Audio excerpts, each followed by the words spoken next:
राजस्थान में सियासत का पारा चढ़ा हुआ है। काफ़ी सोशल मीडिया प्लेटफॉर्म जैसे Twitter, x, social media platform Facebook पर पिछले 20 घंटों से ट्रेंड कर रहा है भजनलाल हटाओ राजस्थान बचाओ। कौन है ये लोग जो भजनलाल हटाने की बात कर रहे हैं? क्या ये विपक्ष का एक एक एजेंडा है, विपक्ष की एक चाल है, या फिर भाजपा के ही अपने परिवार में दरारें बढ़ रही है? क्या वाकई में जनता नाराज है या फिर विपक्ष का एक डिजिटल दबाव है? आज हम इस एपिसोड में बात करेंगे सीएम भजनलाल शर्मा की कुर्सी पर मंडरा रहे बादल की। आज हमारे साथ मौजूद है नीरज सर, अजमेर उप महापौर से। सर बहुत बहुत धन्यवाद। सर मेरा सवाल है, पिछले 20 घंटों से ट्विटर एक्स प्लेटफॉर्म पे, फेसबुक पे ट्रेंड कर रहा है भजनलाल हटाओ राजस्थान बचाओ। ये क्या चीज़ है? जमीन पर इसकी कितनी सच्चाई है? धरातल पे क्या सच्चाई है? या फिर ये किसी पार्टी विशेष का एक एजेंडा या प्रोपोगेंडा है? देखिए, सोशल मीडिया पे ट्रेंड होने वाली किसी भी हैशटैग से किसी प्रदेश का या देश की सियासत का पारा तय नहीं किया जा सकता।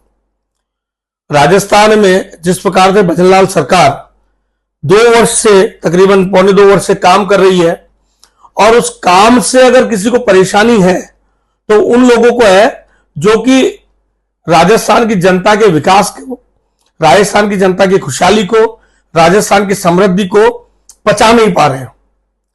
निश्चित रूप से किसी व्यक्ति विशेष पर की कुछ टीम द्वारा इस प्रकार से ट्रेंड इसलिए चलाया जा रहा है कि उनके जो नेता है उन पर कहीं कानूनी और जो प्रशासनिक शिकंजा वो कसा है, उनके द्वारा जिस प्रकार से आम जन को दी जाने वाली सुविधाओं का दुरुपयोग करके उसका फायदा लेने का प्रयास किया गया है, उन पर अगर रोक लगाने का काम अगर सरकार कर रही है तो इसके अंदर इतना उत्तेजित होने की या इतना पीड़ित अपने आप को पक्षकार साबित करने के लिए वो इस प्रकार का जो कृत्य कर रहे हैं वो निश्चित रूप से राजस्थान के हित में नहीं है। भजनलाल सरकार लगातार आम जन के हितों में, वो युवाओं के, किसानों के, मजदूरों के और महिलाओं के हित में काम कर रही है, और उसका परिणाम है कि ये उनकी जो बौखलाहट है वो सोशल मीडिया पे वो निकाल रहे हैं, क्योंकि जनता उनके द्वारा किए जा रहे आंदोलनों पे, उनके द्वारा जिस प्रकार के सवाल उठाए जा रहे हैं उससे बिल्कुल भी सहमत नहीं है। सर ये हुई हनुमान बेनीवाल जी की पार्टी की बात, आरपीएल की। मैं किसी पार्टी की बात नहीं करता। जो भी है, जो भी इस सरकार के कामकाज से जनता का जिस प्रकार से जुड़ाव हुआ है, जनता जिस प्रकार से लगातार भजनलाल सरकार के प्रति अपना समर्थन और विश्वास व्यक्त कर रही है, उससे जो पीड़ित पक्षकार है वो विपक्ष में कोई भी हो सकता है, जिनको लगता है कि भजनलाल जी के काम के कारण से कहीं हमारी जो सियासी जमीन है वो दरक रही है, खिसक रही है, और आम जन को हम हमारे साथ जोड़ नहीं पा रहे हैं, तो उसकी बौखलाहट वो इस प्रकार से निकाल रहे हैं। सर पूर्व सीएम अशोक गहलोत ने थोड़े दिन पहले ही बताया था कि भजनलाल सरकार में भजनलाल जी को हटाने की बात जो है वो भाजपा के अंदर चल रही है। इसमें कितनी सच्चाई है सर? देखिए, माननीय अशोक गहलोत जी के बारे में मैं ज्यादा टिप्पणी नहीं करूंगा। वो 5 साल सरकार में रहते हैं, राजस्थान का बेड़ा गर्क करते हैं, राजस्थान के युवाओं की, किसानों की, महिलाओं की उम्मीदों पे पानी फेरते हैं, और जाकर के अपने निवास में आराम करते हैं, और कभी कभार इस प्रकार से बाहर निकल के कोई एक आध टिप्पणी करके वापस जाकर के अपने घर में सुरक्षित हो जाते हैं, क्योंकि उनके द्वारा की गई टिप्पणी केवल मात्र राजनीतिक एक उठापटक या टिप्पणी से ज्यादा कुछ नहीं है। केवल मात्र उसका वो अपने आप अपनी प्रेजेंस को शो करने का प्रयास राजस्थान में करने के लिए उन्होंने इस प्रकार की टिप्पणी की है। न तो इसका कहीं दूर दूर तक कोई सुगबुगाहट है, न ही दूर दूर तक हमारे भारतीय जनता पार्टी में इसको लेकर के कोई इस प्रकार का चर्चा है। सर काफी लोग कह रहे हैं कि ये जो ट्रेंड चल रहा है, ये एक आईटी सेल की गैंग जो है ये वो बन गई है, और धरातल पे इसका कोई भी नहीं। बिल्कुल, मैं तो कह ही रहा हूं ना कि ये बौखलाहट उन लोगों की जिनको अपनी सियासी जमीन पर विश्वास उठ गया है, और जिनको अभी करारा जवाब उपचुनाव में जनता ने दिया है कि राजस्थान की 6 में से 5 सीट हम जीत करके आते हैं। भारतीय जनता पार्टी जीतती है, और वो सीट जिसके लिए कहा जाता है कि किसी हालत में भाजपा नहीं जीत सकती, वो खींवसर की सीट भी हम जीतते हैं। और जिस जगह हम चुनाव हारे वहां पर भी मार्जिन बहुत कम रहा। तो निश्चित रूप से जनता का विश्वास भजनलाल सरकार ने जीता ही है और उनका समर्थन प्राप्त उपचुनाव में किया ही है। और लगातार जिस प्रकार की योजनाएं भजनलाल जी जनता के हित में लेकर के आ रहे हैं, वो निश्चित रूप से आमजन का और राजस्थान का समृद्धि और विकास को बढ़ाने का काम कर रहे हैं। सर, हनुमान बेनीवाल के घर का बिल, ऑफिस का बिल, बिजली का कनेक्शन का बिल जो 11 लाख से अधिक आया है, उसके बाद से ये पूरा मुद्दा एक, देखिए इस पर मैं ज्यादा कोई टिप्पणी नहीं करना चाहूंगा। विभाग अपना काम कर रहा है, सबके लिए समान है। वो नेता हो, कार्यकर्ता हो, आमजन हो, व्यापारी हो, मजदूर हो, सरकारी कोई नौकरी पेशा व्यक्ति हो, जिसके घर का बिल आएगा उसको चुकाना ही होगा। और अगर वो चुकाने में सक्षम नहीं है तो विभाग अपनी कार्रवाई करेगा। तो विभाग ने अपनी कार्रवाई की है। अब उस कार्रवाई का उनको लगता है कि ये सियासी कोई इसमें दांव पेच है, तो उनको लगता है, जबकि विभाग ने अपना निश्चित रूप से जो काम किया है, किसी आमजन के घर का बिल अगर 11 लाख रुपए आ जाए तो क्या ये चर्चा का विषय बनता? क्या किसी गरीब आदमी का या किसी सामान्य व्यक्ति का अगर 11 लाख का बिल आ जाता, लगातार बिल पेंडिंग होता, बिल नहीं आ जाता, बिल आ जाता तो फिर चर्चा होती कि इतना बिल कैसे आ गया। लेकिन लंबे समय से बिल नहीं चुकाने के कारण से ये पेंडेंसी हुई है। तो जो भी नियमानुसार कार्रवाई विभाग ने की है, तो इसके अंदर मुझे कोई राजनीतिक और दांवपेच या सियासी कोई गर्माहट का कोई विषय नजर नहीं आता। सो क्या ये जो ट्रेंड है, ये वसुंधरा राजे को दिल्ली जाने से रोकने का एक ट्रेंड है क्या? नहीं नहीं नहीं नहीं नहीं नहीं नहीं नहीं, ये देखिए, वसुंधरा जी हमारी सर्वमान्य नेता है, हमारी राजस्थान की 2 बार मुख्यमंत्री रही हैं और भारतीय जनता पार्टी की राष्ट्रीय उपाध्यक्ष के नाते वो काम कर रही हैं। और ये एक लोकतांत्रिक प्रक्रिया से चलने वाली पार्टी है, संगठन है, जहां पर हर कार्यकर्ता के लिए काम तय है, चाहे वो राष्ट्रीय स्तर का नेता हो, चाहे स्थानीय बूथ स्तर का कार्यकर्ता हो, सबके लिए काम तय है। निश्चित रूप से 10 साल उन्होंने इस राजस्थान की सेवा की मुख्यमंत्री के नाते, और उनके समय हुए विकास कार्य आज भी जनता के लिए अविस्मरणीय है। उन्होंने जिस प्रकार से राजस्थान को प्रगति के पथ पर दौड़ाया, जिस प्रकार से विकास के काम किए, निश्चित रूप से वो हमारी नेता है। पार्टी ने अब उनके बारे में कुछ और सोचा है या सोचा होगा, इस कारण से और भविष्य की योजना बनाते हुए कहीं ना कहीं, क्योंकि लगता है कि राजस्थान के भविष्य की योजना बनाते हुए उन्होंने भजनलाल जी को, जो कि एक साधारण कार्यकर्ता थे, एक संगठन के कार्यकर्ता थे, जो संगठन से भाजपा का लगातार लंबे समय से काम कर रहे थे, विभिन्न दायित्वों में जिला स्तर से लेकर के प्रदेश स्तर के दायित्वों में काम करते हुए वो चुनकर के आए, तो कार्यकर्ताओं में से एक व्यक्ति को सीएम बनाया है। और माननीय वसुंधरा जी है, वो हमारी राष्ट्रीय उपाध्यक्ष के नाते पार्टी का काम कर ही रही है, और भविष्य में उनके लिए कुछ न कुछ पार्टी ने, संगठन ने कुछ सोचा होगा।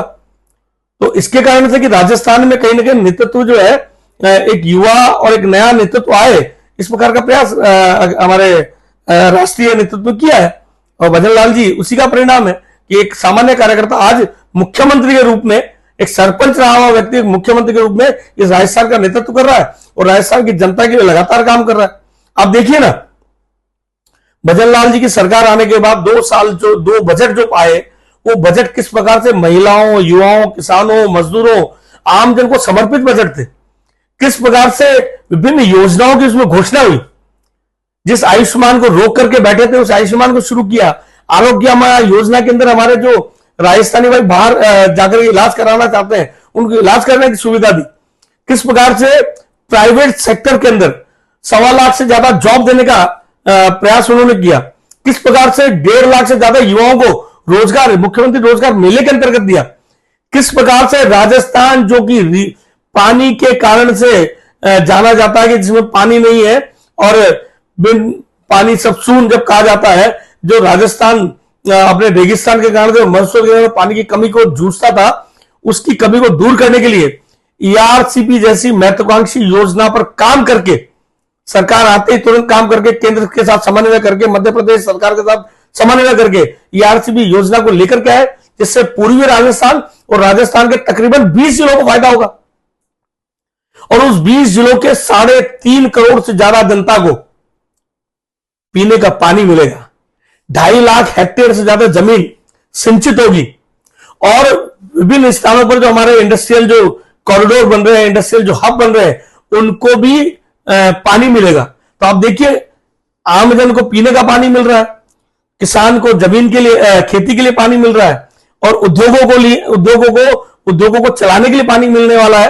तो इस प्रकार की महत्वाकांक्षी योजना भजन लाल जी लेकर के आए और मात्र 1 साल में सरकार बनते ही सबसे पहला काम जो किया उन्होंने इसमें किया। पर सर, ये फिर एक विपक्ष को क्यों इस पे आपत्ति हो रही है कि भजन लाल हटाओ राजस्थान बचाओ? देखिए, मुझे लगता है कि कहीं ना कहीं जो सोशल मीडिया पे ट्रेंड चलाने वाले लोग हैं वो लोग हैं जो भजन लाल सरकार की जीरो टॉलरेंस नीति से परेशान हैं, जिन्होंने भजन लाल जी ने आते ही जिस प्रकार से एसआईटी का गठन करके आरपीएससी में जो विभिन्न परीक्षाओं में जिस पर पेपर लीक हुए उनकी जांचें करवाना शुरू किया और लगातार उसमें गिरफ्तारियां हुई है। उस समय जो कांग्रेस तत्कालीन सरकार थी, उसके समय जो पेपर लीक्स हुए, उन पेपर लीक के जो मास्टरमाइंड थे, जो मगरमच्छ थे, जिनके बड़े राजनीतिक रसूखात थे, उन लोगों को अरेस्ट करके जेल में डाला है। और जो परीक्षार्थी जिन्होंने नकल करके परीक्षा पास थी, उनको भी जेल का रास्ता दिखाया है। युवाओं के लिए एक उम्मीद की किरण उन्होंने जगाई है, युवाओं को रोजगार के लिए नए रास्ते खोले हैं। आरपीएससी लगातार यहां पर परीक्षाएं ले रही है, आप देखिए, और एक भी पेपर लीक भजन लाल सरकार के आने के बाद नहीं हुआ है। तो इनसे घबरा करके, बौखला करके जो एक माफिया है जो कि पेपर लीक करता था, जो युवाओं के भविष्य के साथ खिलवाड़ करता था, उन पर जो एक तरह से उन्होंने चाबुक मारा है, उनको रोका है, उनकी बौखलाहट कहीं ना कहीं इस प्रकार से निकल रही है। सर, इस मुद्दे में 2 खेमे सामने आ रहे हैं। बताया जा रहा है कि ये जो खेमे हैं ये एक पेपर लीक मामला जो अभी जयपुर में जिसका धरना प्रदर्शन हनुमान बेनीवाल की पार्टी ने किया था, और उसके बाद कांग्रेस सरकार कहीं पर परस्पर स्तर पे आ रही है। क्या ये आपको लगता है कि आरपीएल जो कि हनुमान बेनीवाल जी की पार्टी और कांग्रेस का गठबंधन को लेकर इसमें कहीं ना कहीं? देखिए, सब इंस्पेक्टर भर्ती परीक्षा को रद्द करने की डिमांड करके कुछ लोग धरने पे बैठे थे, लेकिन ध्यान में आता है कि बहुत कम परसेंट जो इसमें जो आरोपी थे पेपर लीक उस कांड में, उन सब पर कार्रवाई हो गई, उन सबको अरेस्ट कर लिया गया है, मास्टरमाइंड अरेस्ट हो गए। इसके कारण से केवल मात्र किसी 50 लोगों के कारण से बाकी जो लोग थे उनके भविष्य के साथ तो खिलवाड़ नहीं किया जा सकता। इसलिए जिस प्रकार की जांच समिति की रिपोर्ट आई, उस रिपोर्ट के आधार पर यह तय किया गया कि एसआई भर्ती परीक्षा रद्द नहीं की जानी चाहिए। उसको सरकार ने इंप्लीमेंट किया और हाईकोर्ट को बताया है कि हम एसआई भर्ती परीक्षा रद्द नहीं कर रहे हैं। तो इससे जिनका पीड़ित होना था, वो पक्षकारों को लगा कि हमारी तो नौकरी गई, हम तो जेल में हैं, अब हमारे पर जो कार्रवाई हुई है उसके कारण से हमारा उनका नुकसान नहीं, लेकिन आम जन का जो फायदा हुआ है, उन युवाओं का जिन्होंने मेहनत करके परीक्षा पास की और उस परीक्षा को पास करके आज वो अपनी नौकरी को पाने की स्थिति में आ गए या नौकरी को उन्होंने पा लिया है, उनके हित में भजन लाल सरकार ने काम किया। और कानून तो कहता ही है कि एक अपराधी छूट जाए, लेकिन किसी एक भी बेगुनाह के साथ में अत्याचार नहीं होना चाहिए, उसके साथ में न्याय होना चाहिए। और ये न्याय करने का काम भजन लाल सरकार ने इस प्रकरण में किया है। तो मेरे आखिरी 2 सवाल आपसे हैं कि भजन लाल सरकार बीजेपी के साथ अपने 5 साल पूरा करेगी, या फिर दूसरा सवाल, हनुमान बेनीवाल सीएम की ओर अग्रसर हो रहे हैं? आपको इसमें कोई शंका है कि भजन लाल सरकार 5 साल पूरे नहीं करने वाली है? सर, ये आम जनता का सवाल है। बहुमत हमारे साथ है और आज राजस्थान की जनता ने पूरे बहुमत के साथ भाजपा की सरकार को बनाया है और भाजपा के विधायकों ने भजन लाल जी को अपना मुख्यमंत्री चुना है और राष्ट्रीय नेतृत्व ने उस पर मोहर लगाई है। तो यह सरकार अपने 5 साल भी पूरे करेगी और जिस प्रकार से भजन लाल जी जिस मोदी जी के पद चिन्हों पे चलते हुए जिस काम का शिलान्यास वो कर रहे हैं, उसका लोकार्पण भी वो कर रहे हैं मोदी जी, वैसे भजनलाल सरकार भी लगातार राजस्थान की जनता के लिए काम कर रही है, उनके हितों में काम कर रही है। आप देखिए, बड़ा उदाहरण है कि क्राइम रेट जो कांग्रेस शासन में थी वो कम हुई है, डेवलपमेंट बढ़ा है। और राइजिंग राजस्थान के का जो समिट राजस्थान में हुआ, 35 लाख करोड़ के एमओयू इस राजस्थान की विकास के लिए इंडस्ट्रीज लेकर के आ रहे हैं, वो किनके द्वारा हुआ? भजनलाल सरकार के द्वारा, भजनलाल जी के द्वारा। तो मुझे लगता है कि ईआरसीपी, राइजिंग राजस्थान, मुख्यमंत्री रोजगार मेले, प्राइवेट कैटेगरी में जॉब देने का काम, विश्वकर्मा योजना में लोगों को ऋण देने का काम, आम जन को, अनुसूचित जाति जनजाति के जन को, महिलाओं को, युवाओं को ऋण देने का काम, सब्सिडी पे ऋण देने का काम, और इस प्रकार की लगातार योजनाएं भजनलाल जी लेकर के आ रहे हैं। और आप दो बड़ी बातें और कहूंगा। गत वर्ष उन्होंने टारगेट लिया वृक्षारोपण का। राजस्थान में 7 करोड़ से ज्यादा वृक्ष लगा करके इस राजस्थान के रेगिस्तान को रोकने का काम, एक पेड़ मां के नाम का संदेश दिया माननीय देश के प्रधानमंत्री नरेंद्र मोदी जी ने, और मुख्यमंत्री जी ने उसको अनुसरण करते हुए राजस्थान में 7 करोड़ वृक्षारोपण का टारगेट लिया, उसको अचीव किया। और राजस्थान के हमारे जो नदी नाले, कुएं, पोखर, बावड़ियां, उनकी शुद्धि के लिए, उनके स्वच्छता के लिए अभियान वंदे गंगा जल संरक्षण जन अभियान चला करके राजस्थान भर में जिस प्रकार का संदेश दिया, और जगह जगह कुएं, बावड़ियां, पोखर साफ करवा करके उसको पानी को उपयोग में लेने के लिए योजना बनाई। ये आप देखिए कि सामाजिक सरोकार के किस प्रकार के काम भजनलाल सरकार कर रही है। वृक्षारोपण भी करती है और जल संचयन का काम भी भजनलाल सरकार कर रही है। और अभी हाल ही में ये पखवाड़ा भी चल ही रहा है, दीनदयाल अंत्योदय पखवाड़ा के अंतर्गत ग्रामीण क्षेत्र में रास्तों के जो मामले लंबे समय से पेंडिंग चल रहे थे, आपस में कानूनी दांवपेच में वो उलझे हुए थे, उनको दूर करने का काम सरकार ने किया। ग्रामीण क्षेत्र में पट्टे देने का काम कर रही है। दीनदयाल अंत्योदय पखवाड़ा के अंतर्गत जिस प्रकार से राजस्थान भर में काम हो रहा है, उसकी तारीफ पूरे देश में हो रही है। तो निश्चित रूप से मुझे लगता है कि ये विपक्षी दल जो है, वो कोई भी हो, वो विपक्षी दल लगातार राजस्थान सरकार के प्रति बढ़ते विश्वास और जनता का समर्थन उनसे वो पचा नहीं पा रहे, इसलिए जमीन पर वो लड़ नहीं पा रहे। लड़ने के लिए उनको कोई हथियार नहीं है, तो सोशल मीडिया पे ये अनगल ट्रेंड चला करके वो राजस्थान की जनता को बरगलाना चाहते हैं। लेकिन राजस्थान की जनता समझदार है और उन्हें पता है किस प्रकार से सोशल मीडिया का दुरुपयोग करके इस प्रकार के ट्रेंड चलाए जा रहे हैं। इसके विरोध में राजस्थान की जनता उतर आई है। आप देखिए, भजनलाल पर है भरोसा भी ट्रेंड चल पड़ा है और वो भी ट्रेंडिंग में है। तो आपनो अग्रणी राजस्थान, ये ट्रेंड भी चल रहा है, और ये चल रहा है इसलिए क्योंकि भजनलाल जी के काम पर जनता ने विश्वास जताया और जनता खुद आज इस प्रकार के जो सोशल मीडिया पे उल्टे सीधे ट्रेंड चल रहे हैं, उसको जवाब देने के लिए खुद उतर आई है। सर, मेरा दूसरे सवाल का जवाब बाकी है। क्या हनुमान बेनीवाल युवाओं का एक चेहरा बनके सीएम पद के लिए प्रबल दावेदार? देखिए, हनुमान बेनीवाल सांसद है नागौर के, और वो अपने प्रयास अपनी जगह कर रहे हैं। सीएम बनेंगे नहीं बनेंगे, लेकिन अपने गृह क्षेत्र की जो सीट थी खींवसर, जहां से कहा जाता था कि उनको हराना नामुमकिन नहीं, मुश्किल ही नहीं, नामुमकिन है, उस सीट पर भी भारतीय जनता पार्टी ने इस बाई इलेक्शन में जीत दर्ज की, और वो भी बहुत ह्यूज मार्जिन के साथ वो जीत दर्ज हुई है। तो इससे पता लगता है कि उनकी खुद की जमीन अगर वो संभाल लें, बचा लें, वही काफी है। बाकी सांसद होने के नाते, एक नेता होने के नाते, और जिस प्रकार की वो राजनीति करते हैं, उस राजनीति को मुझे लगता नहीं कि राजस्थान की जनता ने पसंद किया होगा। अगर पसंद किया होता तो वो खींवसर की सीट भी उनके साथ होती, और राजस्थान की जनता ने इस बाई इलेक्शन में उनको आईना दिखा दिया है। तो इससे ज्यादा मुझे कुछ नहीं कहना है, क्योंकि राजनीति में कभी हनुमान बेनीवाल जी इसी भारतीय जनता पार्टी में थे, और कभी इसी के समर्थन से वो लोकसभा के सांसद चुने गए। आज वो कांग्रेस के साथ अपनी अगर गठबंधन करते हैं तो वो अपने स्तर पे करें, लेकिन जनता समझ चुकी है, जनता जान चुकी है क्या सच है क्या झूठ है, क्या राजस्थान के लिए और राजस्थान की जनता के लिए अच्छा है और क्या करने से बुरा होगा, उन्होंने इस बाई इलेक्शन में इसको प्रमाणित भी किया है। सर, मेरे मन में एक पर्सनल सवाल आ रहा है, ये पूरे ट्रेंड का नंबर देखते हुए पिछले 20 घंटों से अगर अपन इन ट्विटर ट्रेंड के ट्वीट्स का नंबर देखें, ट्विटर एक्स के जो ट्विटर का नंबर है वो 5 लाख से ज्यादा है।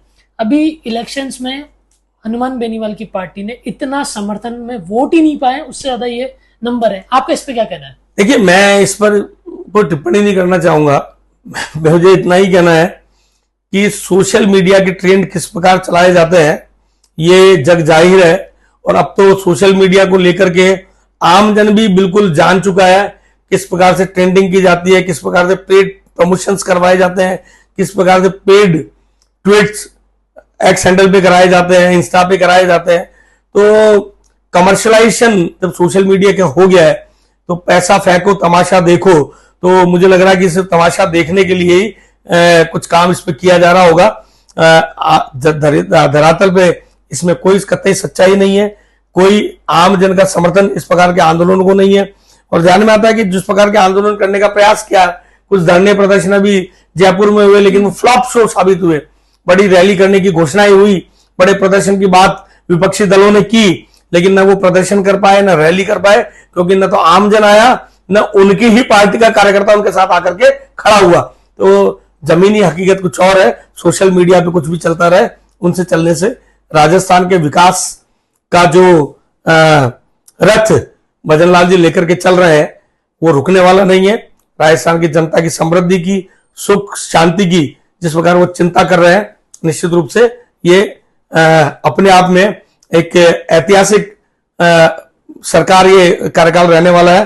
अगले 5 साल बाद भी हम इससे ज्यादा अच्छी सरकार भारतीय जनता पार्टी के हम देखने वाले हैं। ऐसी मेरी शुभेच्छा आदरणीय भजनलाल जी को, भारतीय जनता पार्टी के विभिन्न मंत्रियों को और सभी लोगों को है, क्योंकि ध्यान में आता है कि छोटे छोटे मुद्दे पर भी भजनलाल जी खुद सेंसिटिविटी के साथ में चिंता करते हैं। अजमेर में राजस्थान सरकार जो कांग्रेस की थी, उनके कार्यकाल में जो स्मार्ट सिटी में जो घोटाले अनियमितताएं हुई, जिस प्रकार का घटिया सामग्री निर्माण से यहाँ पर एलिवेटेड ब्रिज बना, आप देखिए कि केवल मात्र एक खड्डा होते ही तुरंत यूडीएच मिनिस्टर यहाँ पर आते हैं और आकर के इस पूरे प्रकरण की जांच करते हैं और इसके लिए जो दोषी उन पर कार्रवाई करने के लिए निर्देश देकर के जाते हैं। तो आप देखिए किस प्रकार से आम जन से जुड़े हुए मामलों से किस प्रकार से मंत्री और मुख्यमंत्री से जुड़े हुए। बहुत बहुत धन्यवाद सर अपना कीमती समय देने के लिए इस टॉपिक। Thank you Nikhil.